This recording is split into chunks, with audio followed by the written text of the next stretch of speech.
Hi, my name's Ash. And I'm Callie. And welcome to Paved with Gold, the eating disorder recovery podcast. I would like to acknowledge the traditional landowners on which Callie and I are recording and extend the same respect to the traditional custodians of the lands from which you are all listening. We wanted to share our mission statement or vision of the podcast with you all, and this dictates the content that we create and also the guests that we invite on.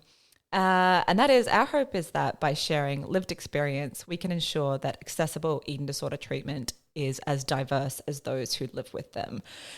That's, our dream for this world.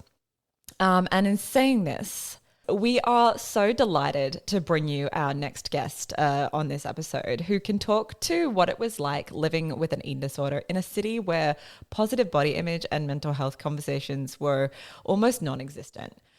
Our guest today is the founder of BodyBanter, a Hong Kong-based charity that is, if I may quote their website, on a mission to empower youth voices in conversations about body image and mental health. End quote. She is a TEDx speaker, a PhD candidate at the University of Hong Kong, and she is an all-round delightful person to talk to and to have on your Instagram feed. Welcome to the podcast, Steph Ng. Yay, welcome! Thanks so much, Ash and Callie. I'm so excited to be speaking with you both. Thanks for having me. Thank you for joining us. Yeah, we were just talking about before when you came, just before we started recording, about how your little Instagram, moments of joy. It's if like everyone should go and follow you, because it's just, I was saying that whenever I'm like, oh, I'm feeling a bit crap, I go on your Instagram and I watch your reels. They're just like, you cannot not smile. I'm usually laughing my butt off as well. We love that. You know that saying, like when you meet like sunshine or like the color yellow in human form, you kind of remind me of that. Yes, absolutely. People have sent me that. I love it. So, Steph, I was really lucky to read your articles and your interviews in Tatler Asia and your article that you wrote in the South China Morning Post. Both articles I will link in the description below. And I found your lived experience really powerful and eye-opening to read. If you wouldn't mind, could you please share your journey with an eating disorder with us? Yeah, absolutely. So I just wanted to say again that I'm so excited to be on a podcast that centers lived experience like Paved with Gold does. It means a lot because I think for most of my early eating disorder journey and recovery, just coming to terms with the fact that I had an eating disorder, it was very biomedical. And I didn't really hear very many experiences that were similar to mine. And so I think in the early stages of eating disorder recovery, I felt very isolated because I was grappling for storylines that could mirror mine. And I think the turning point for me in early eating disorder recovery was finding these storylines through books and podcasts. Podcasts weren't such a big thing back then, which I'm glad that we're starting to have more resources now. But back then it was mostly books and online articles. And then I think, sometimes YouTube videos. But I think I just wanted to say that to start off, right? Yes. Oh, thank you. That means a lot. Yeah. Thank you. It's definitely something like when we wanted to start it that we were just like, we started it because, we both kind of began the recovery journey because of other people's lived experience. So we know how powerful, community can be. Exactly. Definitely. And yeah, I think I'm excited to share one story that could potentially be a storyline that someone else could lean on, and maybe have someone see themselves in the story that I'm telling. But yeah, I think to kind of go back to the beginning for me, and when I started to develop behaviors that were kind of reminiscent of an eating disorder, was really in those early teen years. And I always like to say that my eating disorder, that the onset of the eating disorder was very stealthy. Like it didn't really hit me that I was experiencing something that was pathological until it was really pathological and very harmful and very evident. And, just to start off, I'd say that it should never be that way, that someone only finds out that they're struggling at such a kind of at the point where they really cannot not seek help. So yeah, I think if I were to be able to trace back and to have the knowledge that I have now and kind of trace back to the starting point of the eating disorder, I'd say it started off with a pair of sneakers. Oh, I'm interested. Yeah. And the pair of sneakers, the name of the brand shall not be named, but the pair of sneakers came with a DVD, and the DVD was my first ever workout video DVD. Oh God, yeah. I can see where this is going. Yeah. Yeah, it now makes sense. A pair of sneakers, Yeah, okay. yeah. Yeah. Oh God. And so it was that time. That was my first ever workout video that I had access to. And it started to give me language and frameworks to think about my body in a specific way.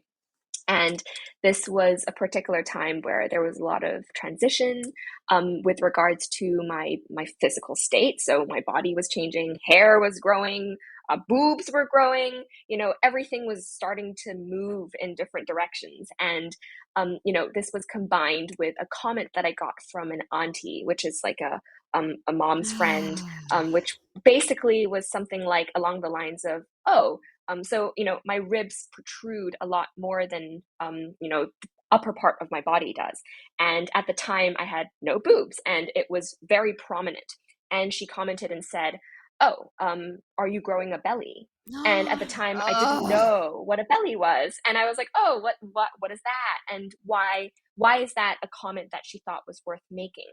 And I guess, with the workout video and where that led to, more articles that I would read, more YouTube videos that I would look at, I started to understand that there were very negative connotations that were attached to certain physical characteristics. And so, I started to connect the dots in that particular way. I was like, oh, so this is not viewed in a positive way. And the messaging I was getting at the time, and I think continues to persist in most diet culture messaging, is that you need to pursue whatever body shape it is that they deem to be ideal in order to be happy or to be perceived in a positive way. And isn't that what every teenage girl wants? Just to feel accepted. You want to fit in, absolutely. Yeah. You want to fit in, and also I think more than anything to feel safe in your community, and in your body. Yeah. This changing body that's becoming very alien to you. So I think this was the context of that.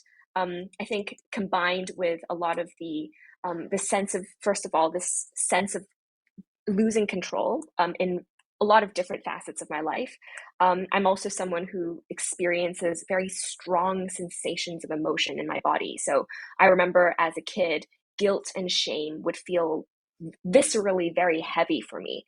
I was that, that kid who would always be asking, oh, why? And like, I'm feeling all of these things. Why? Why am I sad? Or, struggling to really express verbally what I was experiencing physically when I would experience emotion.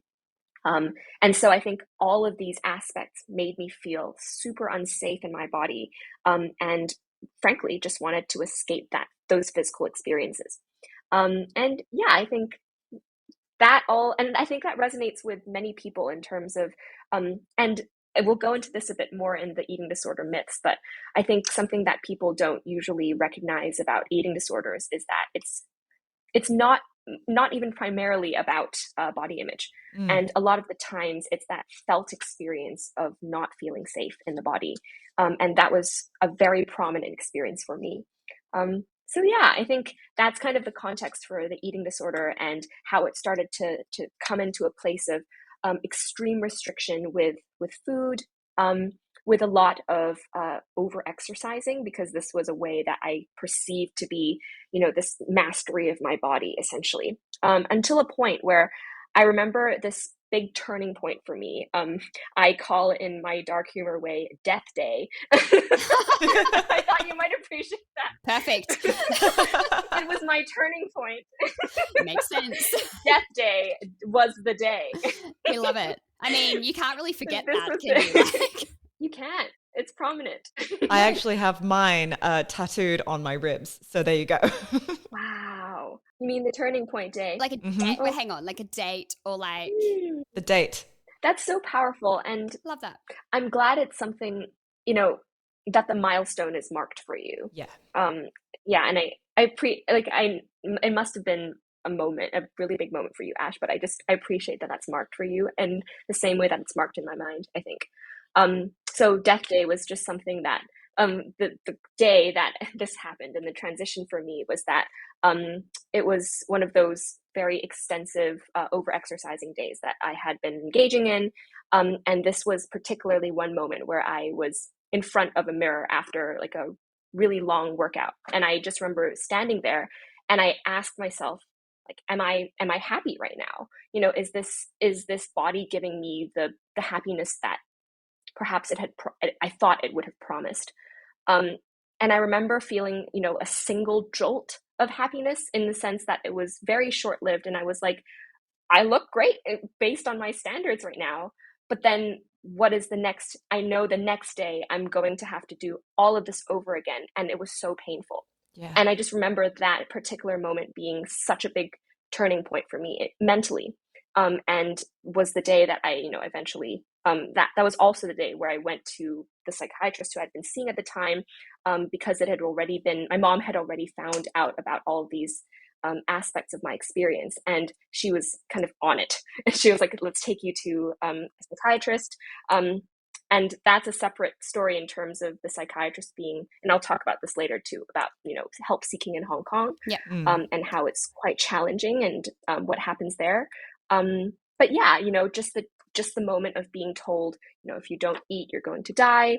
You're going to be hospitalized if this is what you continue to do.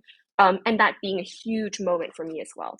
So I think that's really interesting. And yeah, like where the turning point is mentally, as well as that physical click of like, oh wow, I am at rock bottom. Yeah. It Yeah. kind of it reminds me of something that I guess I talk about a lot. And I remember for myself, and I know a lot of my clients kind of reach sometimes this point as well. You kind of reach a point where you're like, it's almost easier to get treatment, like to engage in treatment. I know there's like privileges with that and everything, but it's almost easier to engage in your treatment than it is to engage with your eating disorder, if we really think about it, because an eating disorder really changes what it wants, like almost every second of the day. And when you do that one thing it wants, it then changes that and it wants more from you. And then the next day it wants more from you. And then, that thing that it wants more from you about, like that then morphs into something else. It's like, you can never just make it happy, can you? Like there's nothing, it's never going to give you a pat on the back. It's never going to it might give you like short-term satisfaction or like some sort of, safety in the moment. But really, like it's really difficult to make an eating disorder happy. Whereas you engage in treatment, I'm certainly not a part of any treating teams, or I've never met a treating team that decides that it's going to change what it wants from a client or a patient every 2 seconds, or call back the next day and be like, oh, hey, so like that plan that we had, not doing that anymore. That's not good enough anymore. Now we're going to do this. Like if we really strip it back, right, it's so much easier to actually just do treatment. Absolutely. Yeah. I never thought about it that way. And I love that you brought that up, Callie, because it's, I think there was a sense of almost the familiarity of treatment was a reason why I grieved maybe the sense of being in that kind of rocky place. I think I've spoken to quite a few people who have experienced eating disorders, and it's that adrenaline you get from unpredictability. Yeah. And the unfamiliarity, it's like that adrenaline you get from being on a roller coaster, for example. It's most people who haven't experienced eating disorders would probably not understand that, because it's like, why the heck would you want to be in a rocky place? Of course. Yeah. So it's quite interesting that that's the case, and I appreciate you bringing that up. Can you talk a little bit about growing up in Hong Kong and how that impacted your diagnosis of an eating disorder, your access to treatment, and then potentially anything that was particularly unhelpful or difficult in that process? I know that you were talking about, seeking treatment and finding your psychiatry team, and then like when you got your parents involved and how they sort of fit into that. Can you talk to me about that experience? Absolutely. I think I'll start with the fact that when I started eating disorder recovery, or kind of the first person who really noticed that something was wrong was my mom. And I will always remember what she said when she noticed that something was up. And she was like, "You stopped singing in the shower." Oh, And yeah. stop! I just got goosebumps. My heart. Oh, Oh, Yeah, and she was like, that was something that was really noticeable for her. wow. And oh man. Yeah, that's really like. yeah, oh my I gosh. think that in and of itself, Mhm. sorry to interrupt, but that in and of itself kind of like is a complete explainer of the joy that it robs, doesn't it? Yeah. Just the little things. Like without even saying anything more, like that just completely explains it. Wow. And it's so relatable as well because I used to stop singing in the car. That was one of the things I used to love to do. I would just, Mm. turn up the music and just Yeah. sing as loud as possible. And when I was really unwell and really upset, or even when I'm really depressed, I don't do that. And Oh, it's one of Mm. those things where it's one of those things that brings joy yeah, that you may not notice right up front, absolutely. but when someone else notices, Funny other people that notice that. I stopped debating with people. Yeah. oh yeah, that's when you know you're not well. Yeah. Stop debating and arguing with people. I'll keep that in mind. Oh, sorry, continue, please. No, I love tangents and segues. There's plenty on this They're great. podcast. Yeah, and so that was the first time that that I think she mentioned to me that she noticed that something was wrong. And she was also the first person who kind of brought home a checklist of, it wasn't like in a confrontational way where she was like, "Is there something wrong with you?" I'll always remember and appreciate the way that she approached the situation. She brought home a checklist from the Hong Kong Eating Disorders Association, and I remember that we were sitting in the car, and she just like kind of took out this checklist and was like, "Hey, just wanted to kind of go through this list with you to see what's going on, whether this could be explaining some of the kind of the stress that you're going through right now." And it's so interesting because none of my family members had the language for navigating these conversations. And in eating disorder recovery, I think we kind of just learned the ropes on the go.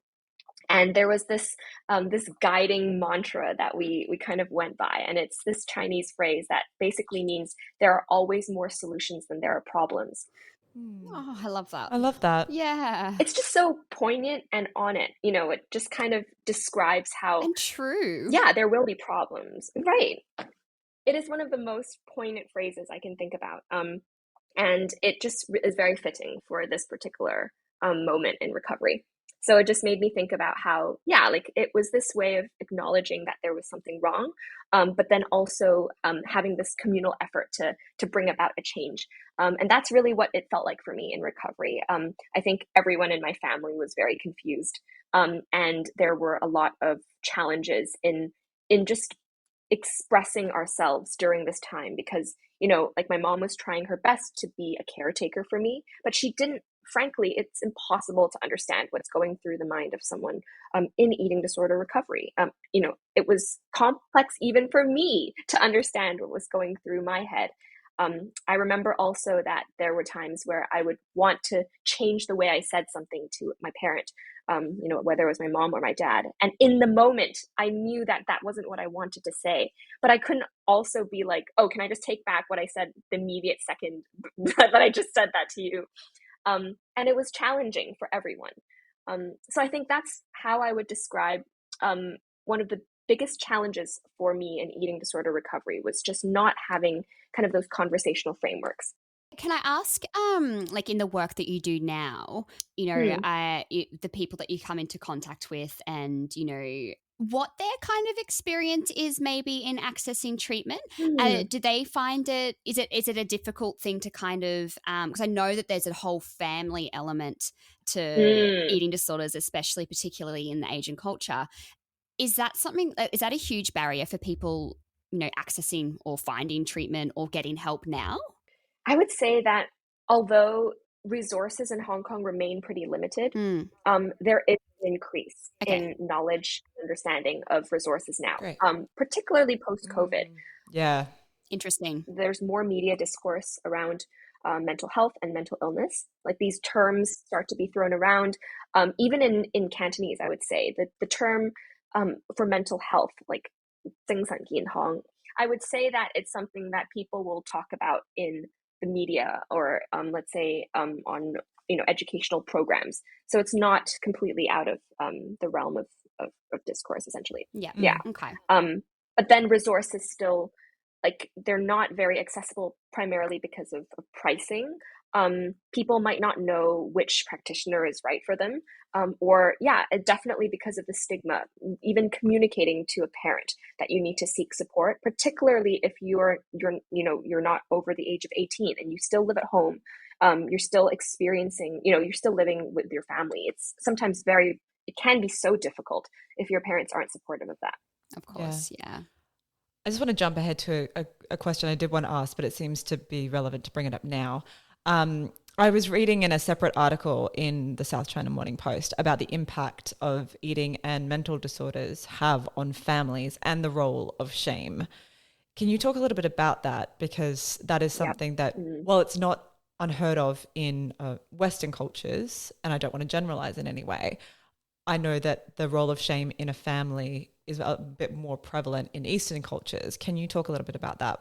Absolutely. And I think there has a lot to do with, again, I'm going to make a massive broad generalization as well, with collectivistic and individualistic cultures. I think from my experience, at least, it's been something where mental illness and just the understanding of mental illness is very much like a family affair, as you might put it. It's like, this person has a mental illness. That means that somehow someone in the family did something wrong, or it even gets linked to ancestry. So you can imagine there's nuance to this, so I'm going to try to unpack this. It's so interesting. Absolutely. I think even just from a biological standpoint, it's like there was something wrong with you, and so you passed it along to your kid. So this is already I think this is not exclusive to Eastern cultures. It's that idea of like, it was passed along because of your bloodline, essentially. We do see that now. Yeah, with the genetics. It's a very strong genetic link now, but I guess it's the way that you view that, right? Like rather than, you've passed this down, it's kind of like, well, it's a genetic link. And it's more used as a screening, right? Yeah, exactly. It puts you at more risk rather than you've done this to your child. Exactly. And ultimately, the way I think about it now, it's that we all have these kind of dots on our heritage or, in our ancestry or our genetic line. And it's how we manage and make sense of that. It's funny because I think about, I would say most of my family has an anxious tendency. We all have anxious tendencies. And I see that as a kind of a superpower in a lot of different ways. Because it's we're really alert to people's emotions. And we're a very engaged family when it comes to having conversations and caring for others. And I think it's just, it is the way you see it. And of course, there will be risks, elevated risks for different things. But I don't, there are different ways to understand it. I think that's a great point to bring up also.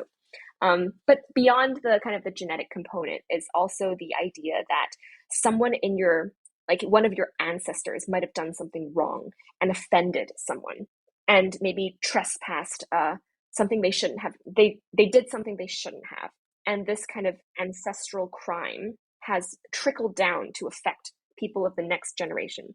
And I would say this So it's seen as a punishment? Yes, absolutely. And there are repercussions. Wow. So shame-based. Yeah. Very shame-based.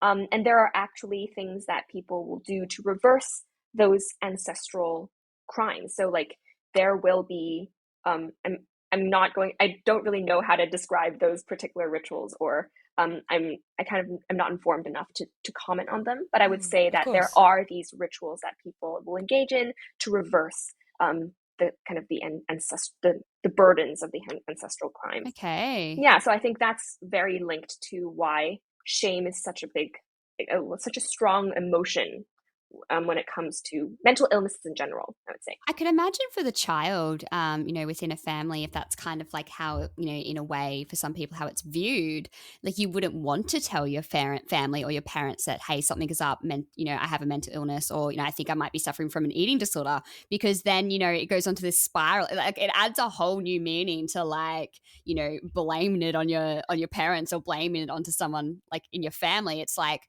Yeah. Holy shit. Like that's loaded. Like it's a lot for a child to like take on, like a lot of guilt, I could imagine. Absolutely. A lot of guilt. I'm going to go on a mini tangent because it's relevant, I think. Please do. We love tangents.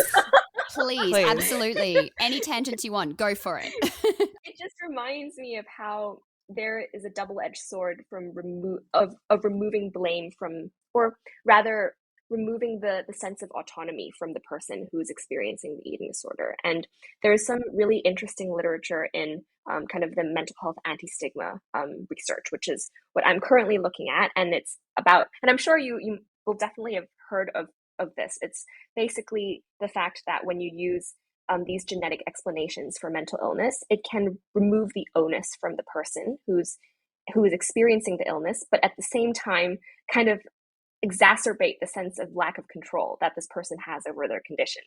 And it's such a double-edged sword, because it's like, don't blame this person for their condition, but also there's nothing that they can do about it. So also never trust them. Yeah. You know?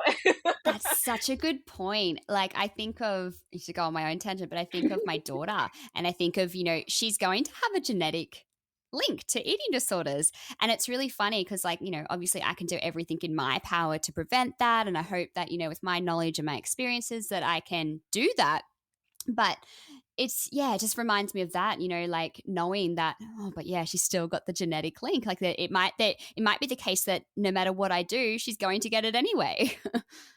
I wanted to say, I love that as a mom, you're thinking about that already. I think that's everything already. Absolutely. Like I say this to my mom as well. I think she has a strong sense of guilt and shame when it comes to, she's like, oh, did I do this to you? Like, was it my fault? Yeah. And I'm like, there are things that we can't control about how people walk through life. And the main crux of the issue is that you took care of me and brought me out of what I was experiencing. Yeah. That is good parenting, So, and we're not perfect, we can't, No. the best you can. And it's funny, like and I think this is a very common story, and I don't know if you would relate to this with your parents, Ash, but I think they did the best that they could with what they had at the time. Absolutely. Was it perfect? No. They messed up. There were things that absolutely contributed to my eating disorder. Yeah, they were victims of their upbringing and their environment, just like I was a victim of my environment and external factors. I think based on a quote that you said, I think in my episode or your episode, Callie, which was genetics loaded the gun and environment pulled the trigger. Ooh, juicy. Yeah, good one. Hey, love it. Exactly. And it could be anyone who pulled that trigger, right? It could have been any one thing, but it was there. It was primed and ready to go.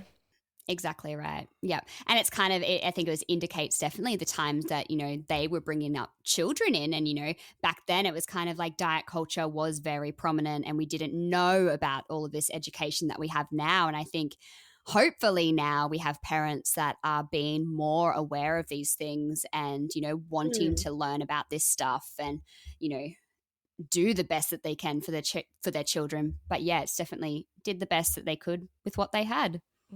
I love that you brought up diet culture and weight stigma, Callie, because we know it's obvious. What a segue. Magician of the segue, right? I need that on a shirt. You do. Smoothest segue something. The segue host. Yeah. We know that weight stigma and anti-fat bias is a problem in many, many, many countries. It's hard pressed to find a developed country that doesn't have some element of anti-fat bias built into it. But we also know that it can appear very differently, and obviously depending on where you are. I was chatting to a friend of mine who actually inspired the topic for this episode, and she was raised in Indonesia, in Jakarta. She was talking to me about the anti-fat culture that she grew up in and how it definitely influenced the way that she was brought up and the pressures that she felt to stay slim. And of course, we never want to make any sweeping generalizations, of course, but given that you've lived in both the United States and also lived in Hong Kong, can you talk a little bit about the differences that you've witnessed? Absolutely. I think I love this question because it's so juicy. Oh, it is. And It's it's so interesting. Am I allowed to say it's interesting? Because it's like It is interesting though. I find sometimes I need to find like better words for things. It's like, is it interesting or is it just really like shit? Callie, we did an entire 2-part episode on the Minnesota starvation study. It is terrible things can be interesting. Oh my gosh, I use the same word for that absolutely horrendous experience that it was so interesting, and there's no other way to explain to kind of describe it. I would say the same. We need to find another adjective. I mean, another, like when I say like, oh, I love working in eating disorders. I love working. I'm like, oh, that just sounds wrong. Like I don't love. Like I don't. You're passionate about recovery and Yes. recovery treatments and all that stuff. It's fine, Kals. I love that. You're passionate about mental health advocacy and eating disorder recovery. Yeah, I like that too. I make that my new slogan. Yes. / queen of the segues. I have many talents. Oh dear. Anyway, sorry. Yeah, this question is very interesting. And I would say that the first thing that I noticed, and I think many people who have lived in Eastern culture and then, or not even, I think this actually resonates with a lot of people, kind of going from different cultural backgrounds and moving between different cultural backgrounds. But for me, it was that sense of how much people feel like they have the right to comment on someone's body. And in kind of the Chinese culture, something that I always bring up when I try to describe this difference is that when I walk into a gathering of extended relatives, the first thing that someone will say to me is something along the lines of, oh, like your body has changed in some way. It's usually like, oh, you've gained weight, you've lost weight. When I was younger, it's, oh, it seems you've grown taller, or, something has grown. And, there's this That's exactly what my friend was telling me about. Yeah, she was saying that she would just constantly get comments about her appearance and the changes in her body, just constantly. Yeah, and this is just something, I think when I was coming out of, when I was in eating disorder recovery, it was basically like walking the plank. There would be things kind of like hitting me from every which way. I'd walk through this kind of group of people who, I really cared for, but they would be saying things that were very, very painful to hear, and that I was frankly not prepared to hear at that time. And it's interesting because now when I look back at kind of what was going through my head during that time, it was this feeling of almost acknowledging the intention of why these people were saying these things. And I understood that they were trying to tell me, you look well. I'm so happy to see that you are starting to look well again. And that was the most immediate way that they could establish that connection and communicate that. And also, they didn't necessarily understand the context that I was living in or how I was interpreting and understanding these words. Because, I think people from the older generation, and I've talked to a lot of, talked to my grandmother, talked to my mom and my aunts about this, and it's really difficult to understand what the social media landscape looks like now, or it's really hard for them to comprehend what it's like to be bombarded by these types of messaging and to have grown up being told that you're not enough, that certain things are flaws. It takes kind of growing up in that mentality to really have it sink in the way it does for people of our generation. And I think that's really tough for people of the older generation to understand because they were brought up in a different environment. And so, yeah, I think it's really interesting to see how body comments from our perspective, at least for me, it was that, oh, it's so harmful and so painful to hear. And for them, it's a way to express care. And I was just thinking a lot about how in Chinese culture, for us, it's really important to express things with complete honesty to the people that we care about in our families, to the extent where it's like, and I think this kind of crosses cultures too, where it's, I'm telling this I'm telling you this because I care about you. Yeah. It's good for you. It might not sound nice, but it's good for you. Yeah. I feel like that's a very yeah. prominent thing with like generation from generation. Hey, like how often have we heard, but well, that's what that's just what we do, or that's just I don't know, that grinds my gears. But I'm interested with that, like it's just I hate that. Like, yeah, well, times have changed now, so thanks, Barry. Sorry. Oh, Bazza. You always have that one name that's just becomes the metaphor or the encapsulation of the one thing that you don't like. Mine's Susan. Like, thanks, Susan. Susan. No offense to Susans anywhere. It's just yeah. You have one Thanks, bad Barry, Susan. I'm sorry. Anyway. So I'm wondering though, like with that, so you kind of explained to us how that impacted you as somebody who has an eating disorder. And I think within Western cultures, I think a lot of people might be able to relate to that because, I guess we talk a lot about the idea of, please just don't comment my body in my, as I'm going through recovery because, you might say, oh, you're looking really well. And, the eating disorder can then take that to be, oh, you've put on weight, God forbid, or you've done, some sort of, can put a negative spin onto it, which is always very interesting because it's like, well, what do you want the person to say? Look, you look terrible, so it's an interesting one. And I do like we do say to people a lot that, yeah, well, they just care. They're trying to express that they are happy to see you doing better. They're happy to ask, say that to you without thinking, oh gosh, they look, they're so unwell or being worried. But I wonder if we take away that eating disorder context completely, and people, I'm assuming that people still going to these family functions within your culture and those comments being said to them. With the younger generation coming up now and that happening, is that still like something that's been spoken about or something that's kind of, I don't know if it's changing or something that's like hitting them a bit harder as well? Like that, hope, yeah. Yeah. Can you talk a little bit about the generational shift? Yeah. Definitely. I think it's really interesting because I feel like my generation is the one that sits right in the middle of the shift is happening with us. So essentially when I see my younger cousins or younger relatives being talked to in this way, for me and people of my generation, it's that process of being like, oh, like I wouldn't say, like, if I can comment on that person's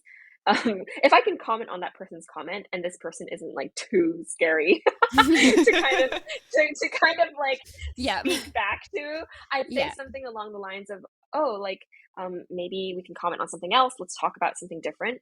If this person isn't someone I can kind of comment on or speak back to, I usually find that younger relative and I say explicitly, if they're old enough, I'll explicitly talk to them about it. And I say, I kind of heard, I heard that comment just now. I'm wondering how that made you feel. Does that, what's going on for you right now? Just to check in. And if they're younger, I usually just try to change the conversation into something a little bit more nourishing. So, hey, what are you reading?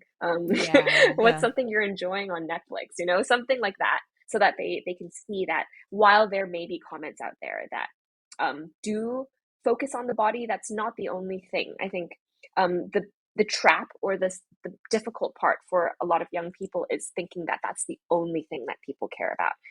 It's not just those comments in isolation. Those comments can be very harmful.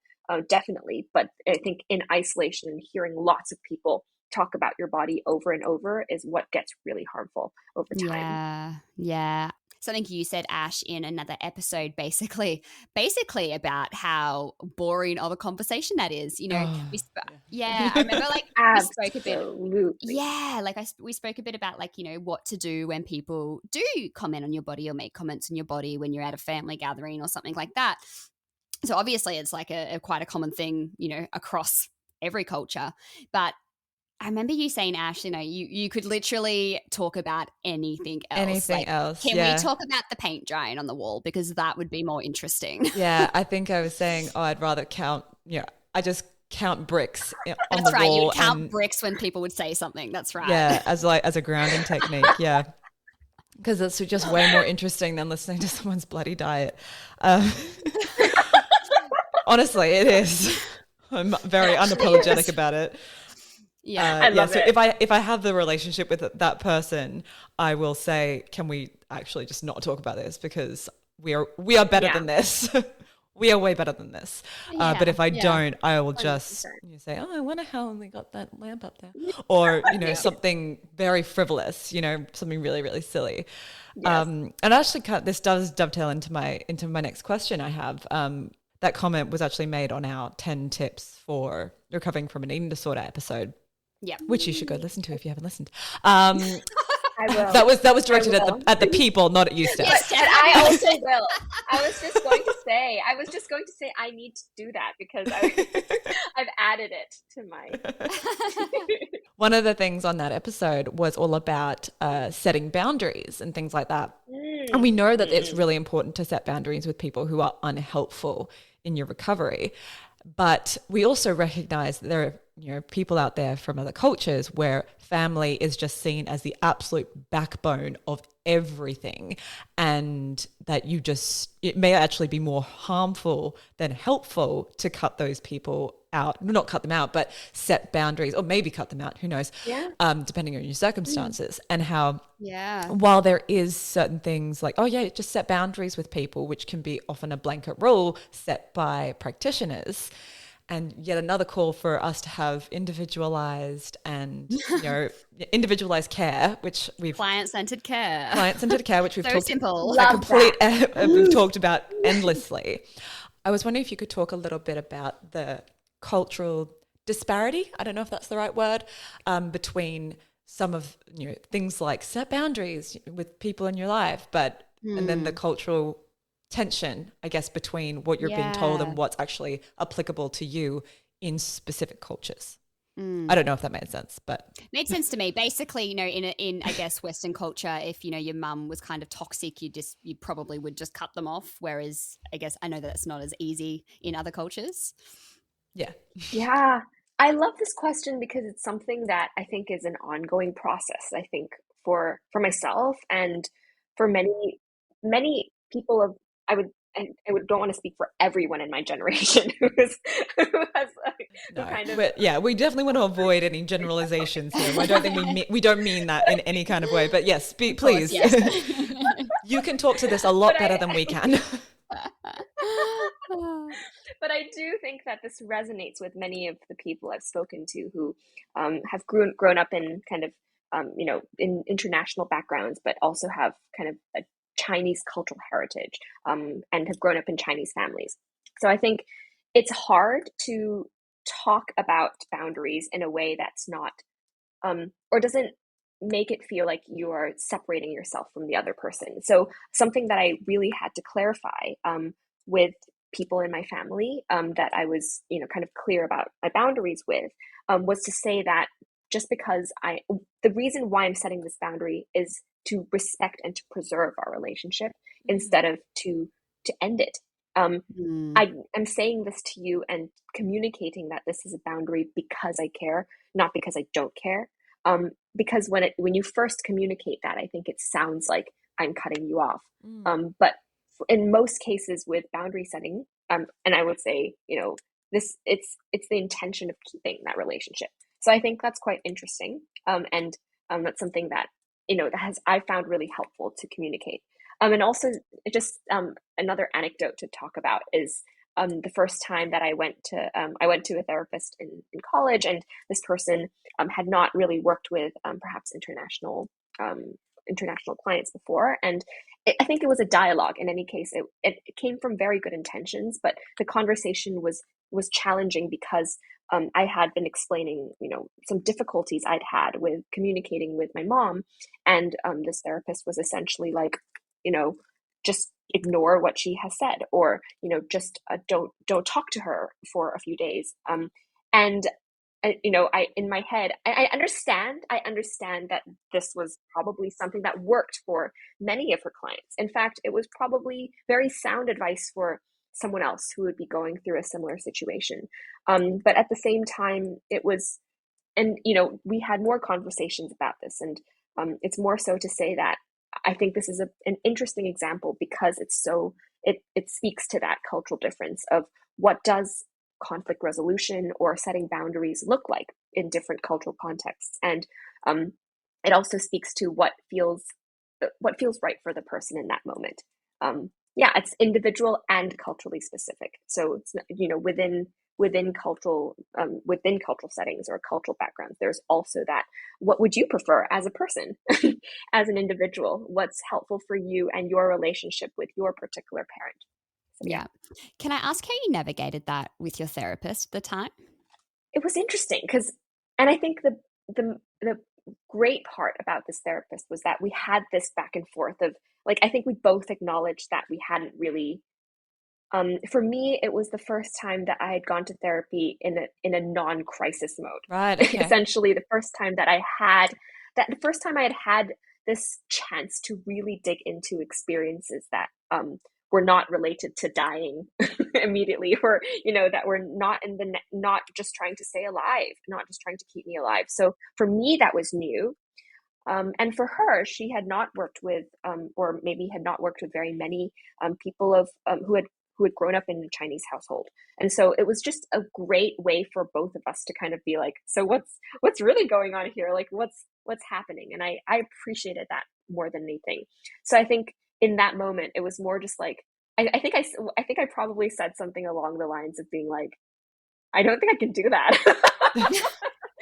She's like, don't talk to your mom. Don't talk to your mom. And I was like, can I do that? What? I don't think that's possible. And I think she's like, I think she'd get more mad. I think she'd get more mad than yeah, like that just creates a whole nother issue for me. Thank you. It's interesting though, because I think a lot of people like can fall into this trap of like true, it's either one thing or the other, rather than like, these two truths can exist at once. Your mum can Yes. have done problematic things, or there could be struggles there. There could be, a lot of stuff there that needs unpacking, but you still love your mum and you still want your mum in your life and you still want to connect with your mum. And I think a lot of people sometimes struggle with, talking to their therapist about maybe something that their mum or their dad or a family member has done, because they don't want to be seen as or feel like that they're, I guess, speaking against a very much a loved one. Yes, I hear you on that. I like that. Like, I don't think I can do that. Like, and maybe I don't want to do that. I'm aware that we've only got you for a short amount of time. So I just wanted to ask you, in your experience, continuing on this theme of cultural disparity, I'm going to use the word again, based on some of the people that you've spoken with, as well as people, through BodyBanter, or through just people that you've spoken through your advocacy, as well as in your lived experience. What were some of the misconceptions that people had about eating disorders, particularly if there weren't that many conversations happening around body image and mental health? Given that, some of them had just never experienced them or encountered them before, what were some of the myths, the most common myths that you encountered? Yeah, this is great and so important to talk about. I think it was, something that's really striking to me is that people tend to think that eating disorders are visible. I think that's the most prominent myth that probably floats around, and not just within the Hong Kong cultural context, but I think this is something that many people think is true because of media portrayals of maybe particularly one particular type of eating disorder. I think people think eating disorder and then anorexia because it's very visible and also glamorized. And a very particular type of anorexia as well. Yeah, it gives a shock factor. It gives the like, eating disorders are serious because look at this person. It's like, well, they're serious across the board. So can we not I see what you're trying to do there, but it's actually doing a disservice. Absolutely. And I think it's that shock factor, definitely. And also, I think what's interesting is that people don't necessarily understand the underlying emotions and again, it's not across the board true that every single person who experiences every possible type of eating disorder has a fear of losing control or perfectionism. But I do think that there are lots of kind of an undercurrent of similar emotional experiences that can contribute, maybe perfectionistic tendencies, some turbulent or challenging life experience that makes someone feel like they need to grapple and find something that's stable and secure. And I think people don't appreciate that kind of runs throughout different experiences of different types of eating disorders that present in different ways. And I wanted to kind of highlight that something that I've been really intrigued by, which is that kind of the differences in the perceptions of anorexia versus bulimia and binge eating disorder, because there is just such a different one of anorexia is often glamorized and seen as almost something that people want to achieve because of that representation of self-restraint and self-discipline. And then there are and then just because someone doesn't look like they have an eating disorder, let's say or even atypical anorexia, which like people don't talk about, and people don't see that restrictive tendencies don't always result in someone looking like they're very sick. It's a mental illness, not a physical one. Yep, exactly. Absolutely. And people don't see that. I think the presentation of the illness is often just emphasized so much. And then I was reading something very interesting about, with the way that people in Chinese cultures might experience or might perceive bulimia nervosa and binge eating disorder, which is that it kind of represents this complete. It's so stigmatized because it represents this complete lack of control, or it's perceived to represent this extreme lack of control because of the way that someone's body size looks and the actual behavior itself, where it's not the self-restraint aspect. It's this explosion of emotion almost, or that's the way it's perceived to be. So I kind of veered away from the misconception. No, absolutely. No, that's all. I think you answered that brilliantly, to be honest. I think that's all very relevant. And it's funny because I guess that's kind of, whilst there's obviously different, struggles from culture to culture, I think that's a across the board kind of thing, those sort of issues. Yeah, absolutely. We're going to do an entire episode on the myths and misconceptions about eating disorders, because there's a lot to unpack. And that's you just hit the nail on the head with all of them. And, there are so many similarities across the board, but within different cultures, there's all these different nuances that come from different places. And that's just so interesting to me. Yeah, I agree. So with that, I know that you are currently a PhD candidate, so congratulations. You probably don't have much time in your hands. Crazy, but anyway, we won't go there. Can you tell us a little bit about what your PhD is about? Because it's super interesting and something I haven't ever really heard before, to be honest. Yeah.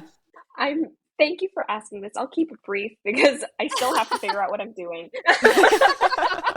I think that's a very common story of amongst every PhD candidate ever. So look, if you change your mind, we're not going to use this. We're not going to put the transcript against you and just be like, well, you said. Hang on a second. In a nutshell.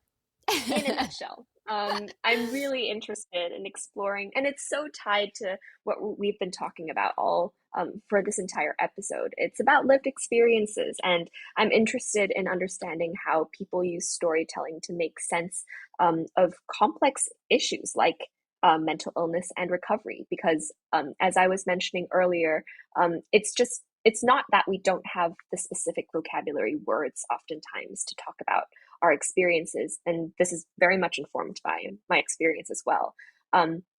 It's more so that sense of I don't really know how to put that together into a story that makes sense and that I can communicate clearly to other people. And that's what I'm really interested to see, how people in Hong Kong, without these existing conversational frameworks, use different linguistic devices to construct something that makes sense and that can help them feel like, they have this coherent and cohesive storyline. That process is what I'm really, really interested in. And I think it's just, it's close to my heart because of my personal experiences, as well as language has always been fascinating to me. So yeah. Oh, so powerful. I absolutely love it because I just think storytelling is just powerful in and of itself. So I will be watching this space because I think like I said, I've never heard of anybody really studying that before, and it's super interesting. I love it. Yeah. Please, I will be watching this space. I feel like now I'm equally as interested in it. I'll mail you my entire bound. Yeah. Dissertation. Where are you up to with this? Have I got an update yet? Oh gosh. Wow. So to wrap this up, lastly, on this podcast, we recognize that recovery and being recovered, quote unquote, looks different to everybody. And we always leave a last question to be a little bit more fun or a little bit more positive. Not that this conversation has been lacking any positivity as we, Yeah. So what does recovery look like for you now? I know that Callie has been curious. I'm super curious. I know that Callie has been looking forward to the onion analogy. So yes. I will share the onion analogy. So this is an analogy that really captures what recovery feels like and how I understand it today. So I like to think about how at the start of eating disorder recovery, when things were still very fresh and raw, I was very close to the center of the onion, and it smelled like crap. I was just like, it was so pungent, and my eyes were watering, and everything was so, the experience was so strong. And throughout the next stages of recovery, I've essentially started to spiral outwards of the onion, along the outsides of the onion layers. And the smell is still there. And I always come back to potentially similar intersections of the onion. So I might catch a whiff of an experience I've had in the past. So, that looks like restrictive eating tendencies. And I am at this intersection of the onion where I catch this familiar whiff of onion stench. But each time each time I'm at the same intersection, but a different layer of the onion. So this just makes me remember and it reminds me that, as many people like to say, recovery isn't linear, but more so, I think when we come back to similar points on the onion, it's not shameful, and it's not walking backwards either, because you're on a different layer. You have more experience as to how, what this onion smells like at this point. Yeah. So, can I clap? Yeah. Yay! I love it. Oh, I'm going to be using that. That is amazing. I love it so much. So good. I think because we talk about so much, Ash, right? Like I think I said in the last episode, like I think people are arrogant if they think that you're completely immune to like eating disorder thoughts or like, stenches forevermore. I think you need to be, it's maintenance. We call it recovery maintenance in my business. To be aware of this stuff and to always be aware of this stuff. And I always am very open and honest to say that sometimes thoughts, something, I might be in a really difficult time and a thought might pop into, or I might get a whiff of the stench. But I now know, I know, I love it so much. I know where that could lead. I now have better coping skills. I have other things that I do instead. And I have other things that are built up around me that I don't want to go back there. So I do the other stuff instead. And I just think that explained that beautifully. I love it. Yeah. I also will be using it. I'm so glad. Honestly, I think we've said this about every single guest, but we could actually chat with you for hours. And I know that you have to jump off. And it pains me to say it, but it has been an absolute joy to have you on this podcast. It has been. And thank you so much for joining us. It's been so helpful, informative. I think anybody who listens to this can take something away from it. And you're just the best. So thank you so, so much. Also just like, I have this like feeling of just like joy. Yeah, I feel like my face hurts from smiling. Yeah, just like that sunshiny feeling. It's super hot in Hong Kong, so I'm sending you a lot of sweat. That is lots of shiny, sunshiny sweat. Definitely. It's all coming your way. Oh, I love it. We need a bit of that here. Oh, yeah. Well, if you would like a daily dose of sunshine, you can follow Steph on Instagram at _the_mighty_munchkin_, or you can follow BodyBanter at BodyBanter on Instagram, which we haven't even talked about, but we'll have to bring you back on to talk about it. We say this to every guest as well. Like, we have more to talk about. Can you come back on again? Yeah. Stop being so interesting. I love it. But yeah, visit their website, bodybanter.com. It is all of these links again in the show notes below. Another thing that I'm going to put in the show notes is a resource called the Asian Mental Health Collective, which is something that I found, which is actually quite an interesting resource. It's a non-profit organization that actually aims to normalize and destigmatize mental health within Asian communities. Their website does provide a resource library, links to Facebook groups, video web series, and like even meetup groups and things like that. It's primarily a resource for those in North America. However, their directory is international. Oh. So I'll put that link in the show notes below. Hopefully it's helpful. And thank you so much, Steph. It has been such an awesome ride. So thank you. Thanks so much, Ash and Callie. That's all for today's podcast. Thank you so much for listening. Oh, what a fun one. You can find us on Spotify, Apple Podcasts, Amazon Music, or wherever you get your podcasts. And don't forget to subscribe so you don't miss an episode. And please leave us a review or a little rating. It really, really helps. Follow us on Instagram at pavedwithgoldpod. Send us a Gmail at pavedwithgoldpod@gmail.com or visit our website, pavedwithgoldpodcast.com. All of those links will be in the show notes along with extra resources as usual. Until next time, stay safe and we'll talk to you again soon. Bye. Goodbye.